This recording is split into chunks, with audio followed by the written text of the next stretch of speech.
Hi, I'm Tim Elkhorn, the radio play-by-play voice of the Cleveland Cavaliers, and you're watching Keeping It Real Sports.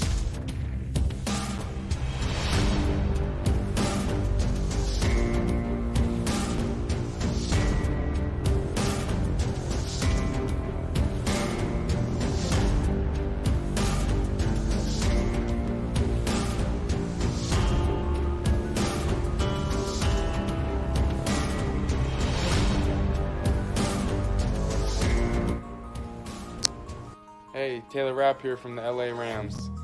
Shout out to Steve Taylor, the real sports guy, and the honorary Ram. When Steve's talks sports, you better listen. Thanks, Steve from the Rams, for your continued support and love.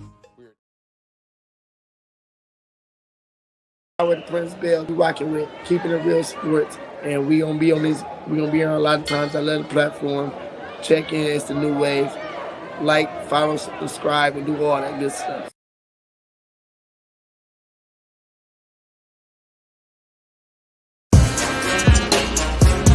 Come on. Told you I got you. Wanna talk about the game, he can talk about it. Tennis, match, golf, he can talk about it. Don't matter what it is, he can talk about it. Any sport dude, he know about it. Save your boy bum, don't doubt it. If he tell you that it is what it is. The real sports guy in the Sandman. Talk show game in the bag, man. Rep, gon' have to throw the flag, man. Steve Taylor, Andy Sands. It's over, OVA. Game over, they don't play. From the fourth quarter to the ninth inning. NASCAR wheels keep spinning. To the 18th hole, he's still in control. Guy on the go. Coach never missing the play, cause he know the deal. This keeping it real. Sports. Come on. Keeping it real. Yeah. Let's go.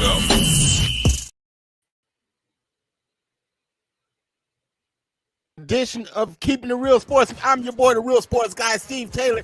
He is the Sandman, Andy Sanzada. And hey man, we got another big show for you, man. The NFL never rests, man. It is the gift that keeps on giving. We'll break down all of the new news coming from that. We've got NBA report. We're gonna do that. Between the Circles, we're gonna give you that live today, and Between the Gloves. And man, I'm just glad to be back in the seat, man. How you doing today, bro? Steve, I'm always glad to be back in the seat when I'm with you. Come on now. This is episode 75. Man. It's another milestone for us today. Yes, sir. Yes, sir. Yeah.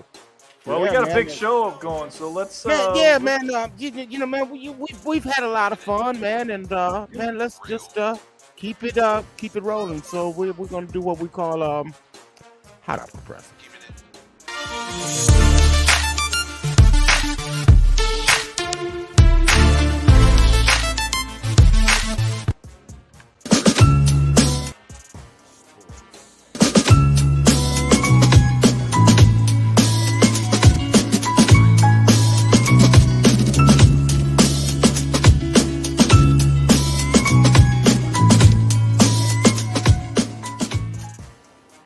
All right, we had to start with the NBA update, Steve, because it's the first full week coming off of the All-Star break, and there were a lot of stories that happened this week that we need to talk about. First and foremost, he's hurt again.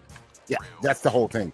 You know, man, the Lakers season hinges on this, and this is what makes it hot off the press, because all the things could come crashing down, man. Give me your thoughts on first the foot injury, because what they're saying is it's a foot tendon injury. Okay, so this is not a foot sprain. This is a tendon injury. Andy, that sounds like it could be problematic. This don't sound like it's something he's gonna shake off. I mean, they're saying they can reevaluate it in 3 weeks, but if it really is a tendon, Steve, I think he's out for the season. I don't think he's coming back. That's kind of what I'm starting to think, man. That's kind of what I'm starting to think. You know, let's hope for the best, but you know, that's the case, and then you know that's going to put more onus on street clothes, otherwise known as Anthony Davis. Give me your thoughts, man, on how the Lakers stand right now. I don't know, Steve. I think they might just be too far back, right? I mean, you know, they still have a chance to get into the play-in. There is absolutely no way, unless they go on some kind of streak that we can't even imagine, that they get in without that play-in, right? But even in the play-in, I mean, as bad as the West is, the 4 or 5 teams that are vying for that last 4 or 5 spots for the play-in, I mean, that in and of itself is going to be fun to watch. I just don't think without LeBron, Anthony Davis is enough by himself with all the supporting cast that they acquired before the trade deadline to put them where they want to go. They don't just want to get into the play-in, they want to get to the playoffs, right? I don't think they're good enough to do that without LeBron.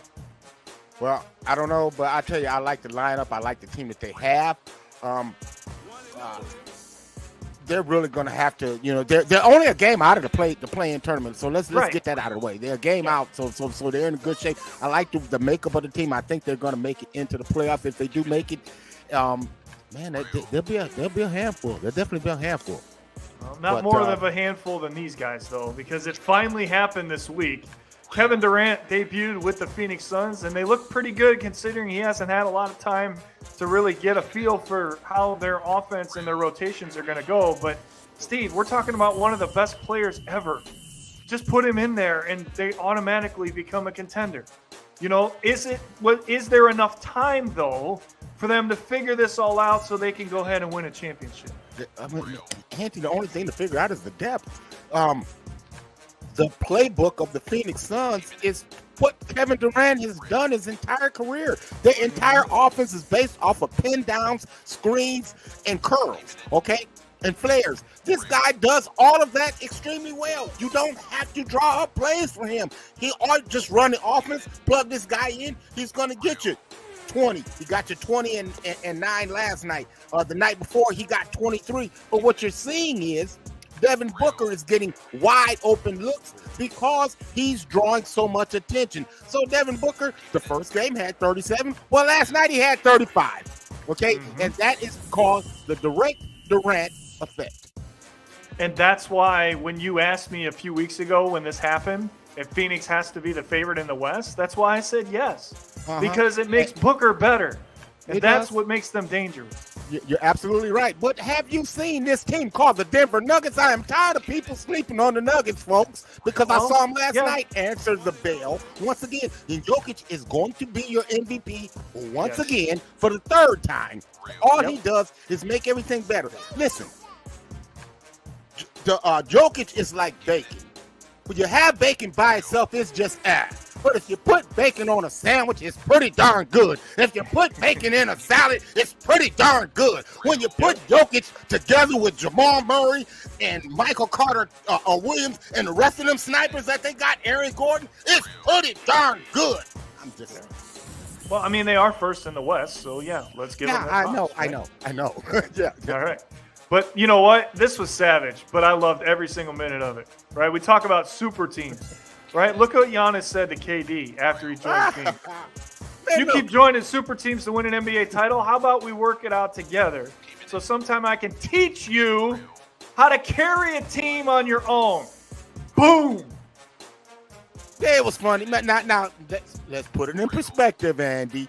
This is him on The Daily Show, and he was prompted to say this. He looked into a prompter and said, this is not like he said it from his heart. Giannis is probably the only guy that could get away with saying that to the sensitive man, Ralph Transvat, the man with sensitivity. I'm talking about Kevin Durant. He's the only one that can get away with saying that to him. But, there you go. And then, once again, I know you get mad because you say it all the time about our team of the week. But, hey, look, bro, until somebody beat them, what you going to do? Yeah. What you going to do? What you going to do? 17 in a row. 17 what you gonna do? in a row. Nothing. Just saying, I mean, it's too bad that they're doing this now because there are other teams that are more than worthy of this spot. The Knicks in the East, the Kings in the West. Kings! I keep telling you about them Kings! Mike Brown is locked up Coach of the Year. I think we can agree. Did you see what they did last night? Once again, they beat the Clippers again last night. De'Aaron Fox with another big shot to win the game. Man, okay, keep sleeping on the Kings if you want to. I ain't. Listen, you and I could do a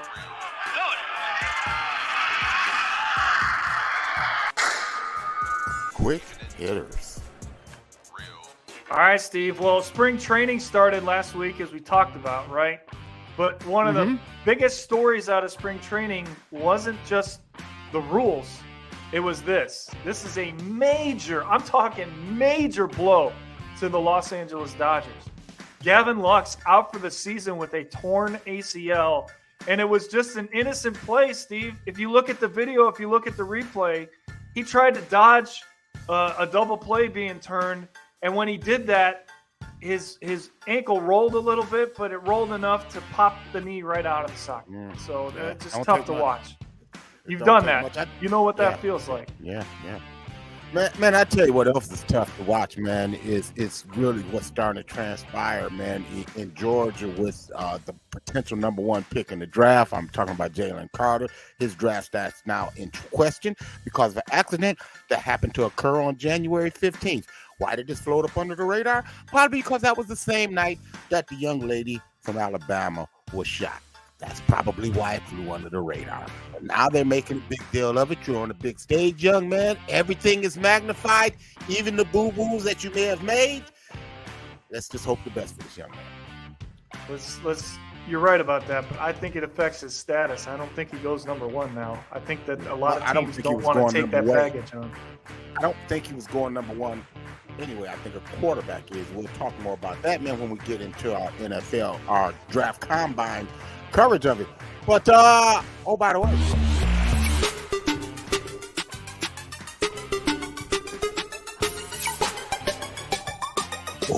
the way, all right, Steve, we talked earlier with the NBA. We talked about how great Milwaukee is and everything, but this could factor into what's going on in Milwaukee starting next season, because I'm telling you, as a person that represents a team that's owned by them, it's not a good thing.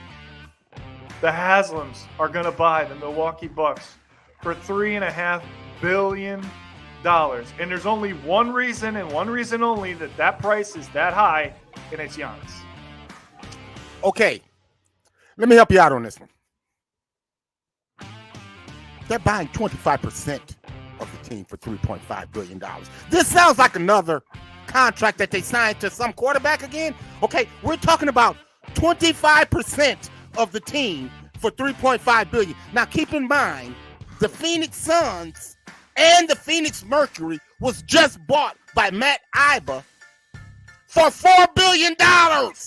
2 franchises. This idiot bought 25% of the team. I told you for he's stupid. $3.5 billion. Are you kidding me? He's playing with Monopoly money. Why do you think I can't stand the man and his wife? I want him out of Cleveland. Go to Milwaukee for good. Go buy the Packers, please. Say it out loud. He spent $3.5 billion for to not be the 25%. mainsayer in the franchise. He can't be the mainsayer. But he just spent $230 million on a guy that hadn't played for 2 years, too. So I'm not surprised. So there it is. It says that everything that you need to know.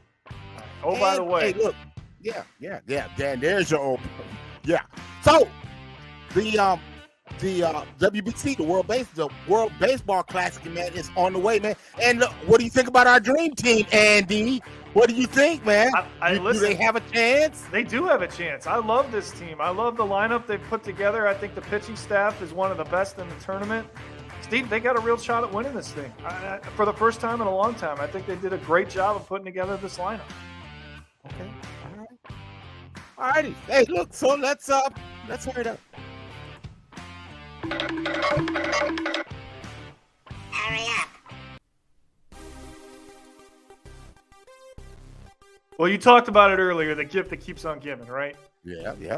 So let me make sure that we got that. There we go. That's better. There we go. All right. There you go. So the NFL. All right. Let's start first and foremost. I thought this was funny, so that's why I threw the bye-bye in there. But, you know, after 1 year, we don't need you anymore. You're done. Carson Wentz. And Steve, he's making fun of himself. Did you see the quote where he said, well, I guess I should be used to this after every 11 months? That's not something you should be saying if you're trying to get a job in the NFL. I'm just saying. XFL.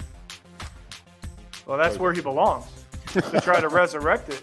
But Yeah. honestly, Yeah. Well, is he better than any of the starting quarterbacks in the XFL right now?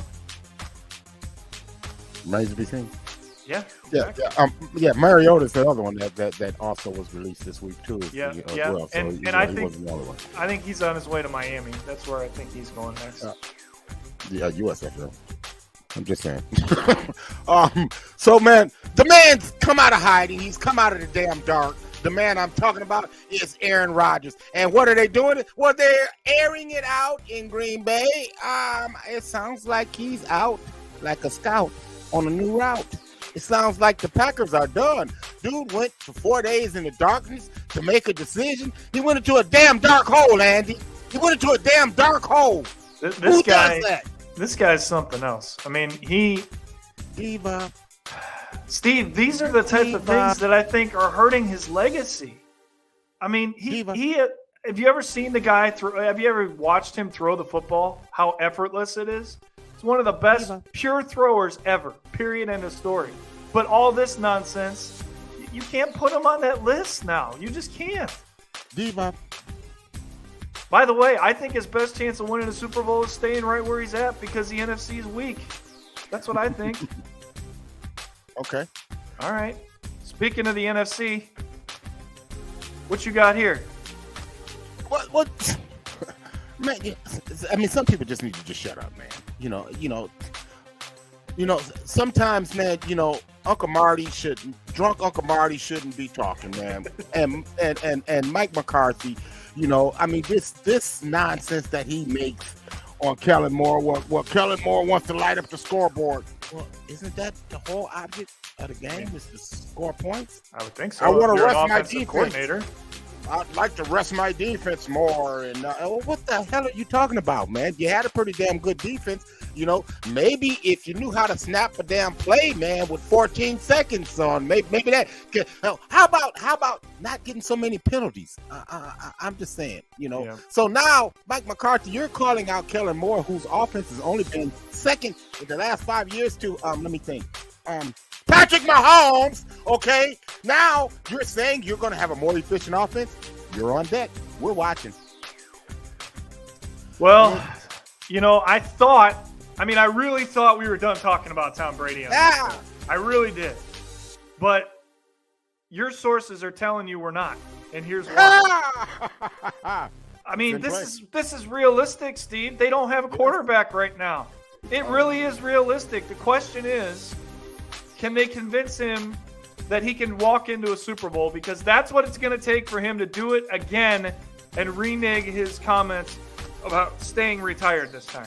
Because, Steve, I'm telling you right now, if he does this, if he listens to them, you can't believe anything he says ever again. Period. End of story. Man, I understand, man, what you're saying, but, dude, it's tailor-made for the dude. It's laid out, man. He'll never have an easier path to a Super Bowl. They need a quarterback. All of their quarterbacks are hurt, and they got Jimmy Garoppolo. So what they're going to do? What are they going to do? I'm just saying. That gets us to the underwear Olympics, man. That's going off right now, man. The underwear Olympics. And did you see the kid from Michigan, man? He ran at 4.240, man, like the fourth fastest ever. Wow, he picked him up and put him down. But this kid, the object is to put yourself in the best position to be selected for a job. And this is a job interview, so to speak. And the kid elects not to throw. In fact, he's the only quarterback not to throw. And so, Andy, when I look at him as he walked in to the combine, he's walking next to a tight end.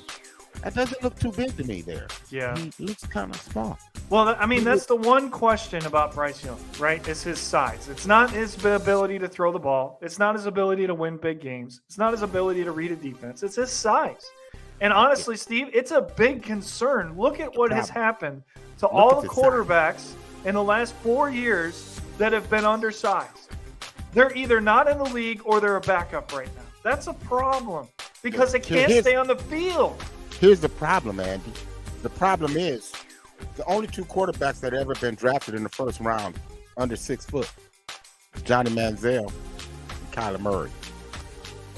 Yeah. Just let that sink in. But does that look like an NFL quarterback? No, not at all. That's what I'm saying. Does that look like an NFL player? So really, that brings back to my question. To who would you like? Who's the more prototypical quarterback, NFL quarterback, or the quote-unquote productive college quarterback? I've said all along, and you can go back and look at the tape, C.J. Stroud is the pick. It's not Bryce Young. Stroud is an NFL quarterback, period. Right. End of story. And he can take the hits. Look at how many times he got cracked at Ohio State and stayed in the game and ended up helping the team win the game. Those are the things you should be looking at if a franchise quarterback. If you need a guy to fill your roster, go ahead, pick Bryce Young. That's fine. There you go. But if you need a franchise quarterback, it's C.J. Stroud. There you go. So there you go. There you have it, man. Hey, let's move on.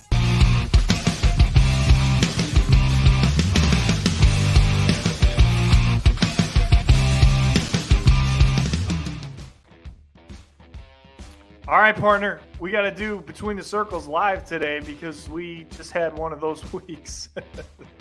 So it was the NHL trade deadline, has come and gone, and we'll start with the fact that there were 44 trades. 44! That doesn't happen in a lot of sports. That's a big number. But we're going to look at some of the highlights, right? Because we don't have enough time to go through every single one, right? That would be a whole nother show. But the one that stands out the most, and I think you would agree, is this one right here. Patrick Kane goes to the Rangers. Not only goes to the Rangers, Steve, reunites with Artemi Panarin. Okay? People are forgetting how dangerous those two were in Chicago together.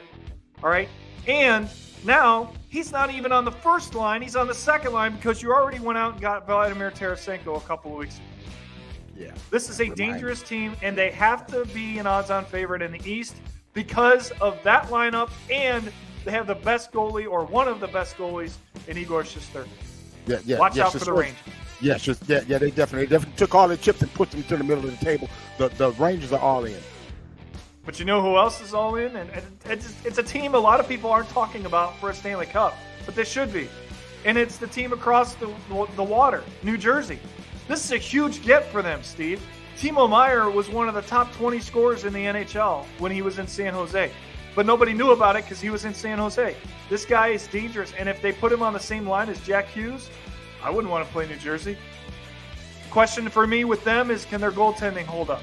That's what I'm not sure about. I don't know if Vitek Vanacek is the right guy for that to happen. The Eastern Conference, man, is the East is beast over there, man. Everything over there, man, it's going to be a dogfight, man. And everybody is trying to line up, man, their ducks in a row. Well, we always talk about it in come playoff time, right? What do you have to have? You have to have a goalie. Goaltending. Well, Columbus and L.A. made a change. Korpisalo goes to L.A. People are forgetting Jonas Korpisalo has the most saves in a playoff game in NHL history with 85. Let me not remind you of that against Tampa Bay. But then Jonathan Quick wants no part of Columbus. So he goes to Jarmo Kekalainen and says, get me out of here. I'm not playing for your team. I need to play for a contender. I'm at the end of my career. And he goes to a division rival for the LA Kings in the Vegas Golden Knights. Yeah, no, it's a bit of a head-scratching move right there, man. I don't understand, man, how they would, laterally move him like that. But, it is what it is. Now the Kings have to face him, and he's motivated. That's what I'm saying, Yeah, I mean, that's dangerous. But listen, there's been nobody more dangerous than these guys, right? The Boston Bruins, Steve, the rich get richer. First of all, they signed Pasternak to an 8-year, $11.5 per year deal, so he's locked up for life as a Bruin. Then they go out and get Todd Bertuzzi from the Red Wings, and don't forget they went and got depth on their blue line a couple weeks ago with Dmitry Orlov from the Washington Capitals. Not only that, but they were the fastest team this week to 100 points in NHL history. They've done it in 61 games. Yeah, sure did. How in the world do you not pick the Bruins to win the Stanley Cup this year? Yeah, I'll tell you how. They're going to win the President's Trophy. You don't pick the team that wins the President's Trophy to win the Stanley Cup. Right. But the East is beast. And one more story before we get out of here. One more story before we close Between the Circles. The winningest general manager in NHL history is finally said enough is enough. He's not going to get a Stanley Cup championship. He got to a Stanley Cup, but he's not going to get a ring as a GM anyways. David Poile, after 26 years in Nashville, is going to step aside, and who better to come in and take his job than the first ever coach for the Nashville Predators and Barry Trotz. So there you have it, between the circles. There you go. Between the circles. Hey, let's go between the gloves.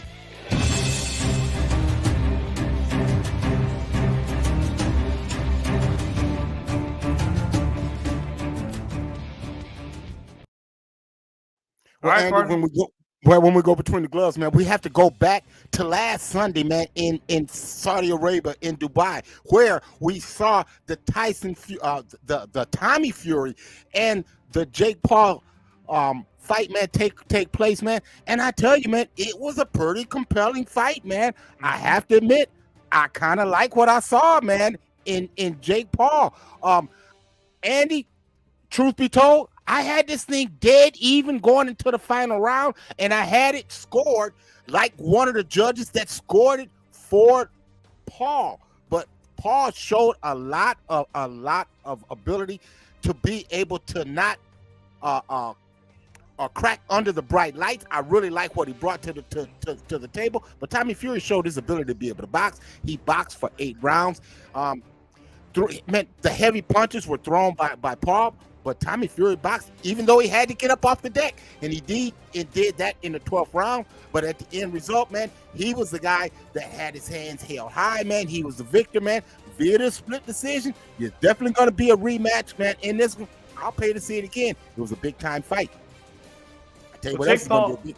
Jake Paul's earned a lot of respect from a lot of people in the boxing world because of what he's been able to do. Well, he should, Andy. He should, Yeah, he should. Absolutely.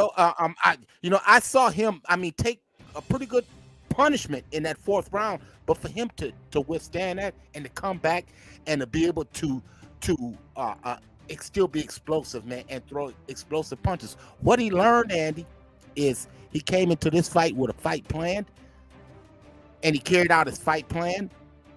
He has to learn how to make adjustments, and that's what he learned as a fighter in this one. He's learned that he's going to learn how to go not with just plan A, but plan B, and the great fighters even have plan C.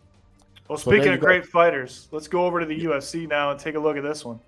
Oh yeah, John Jones, man, the return of John Jones after 3 years. He comes back to the octagon. He takes on Cyril Gane for the vacant heavyweight championship.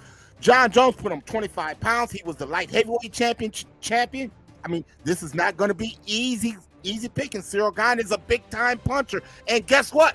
This just in. Stipe Miocic to face the winner of this. So it's not going to be easy. It's not like they handed John Jones the championship. John Jones, he is definitely putting his hat in the ring to be considered the best man, the baddest man on the planet, the best man to ever do it. Tell you what, he definitely did that.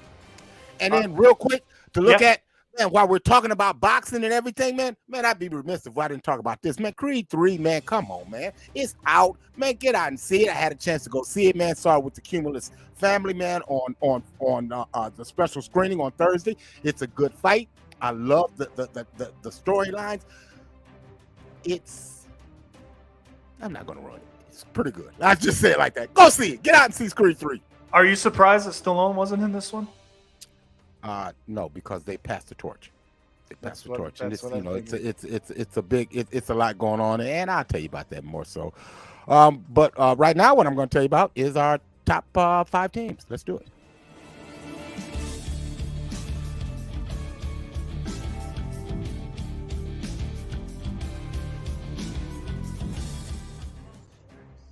All right, Steve, not a lot of changes this week. Let's start with Purdue. And even though we've got them in the top 5, you can't feel confident about this team going into the Big Ten tournament now.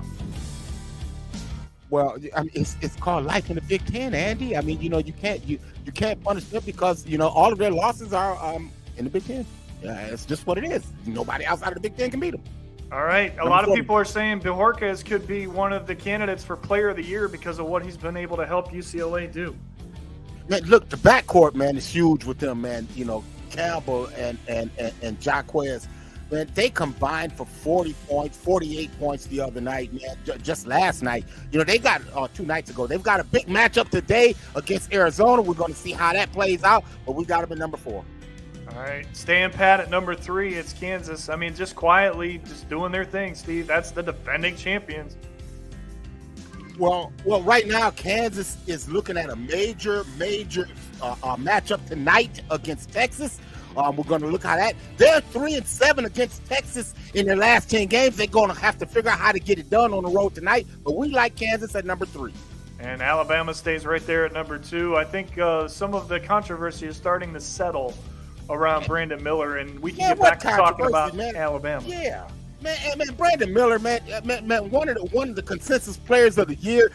Man, Alabama Crimson Tide, man. I tell you, they're not a one-trick pony. I love this team. I love Brandon Miller. We got him at number 2. The only team in the country with 2 losses, so they have to be number 1. I mean, come on, man. Houston Cougars. Sasser again, 24 points. You got to love their guards. I love, man, him, Shears as their guards, man. They can really get up. They guard you well. I love the Houston Cougars. We got him at number 1.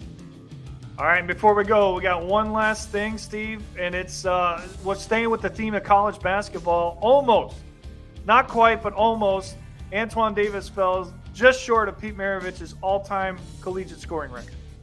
He fell 4 points shy of actually breaking the record, 3 points shy of tying it. But man, and what a run by Antoine Davis. But just let this soak in, people. Antoine Davis leads basketball history in three-pointers made. Pete Maravich never made a three-pointer in college. Let that sink in. That's what's crazy about that record. That's why I don't know if it's ever going to be touched, honestly. If guys can't do it with the three-point shot, who's going to do it? So there you go. 75 of them in the books, man. Hey, look, man, it's been fun, but we got to run. So until next time, we wish you love. And peace. Chuck them deuces.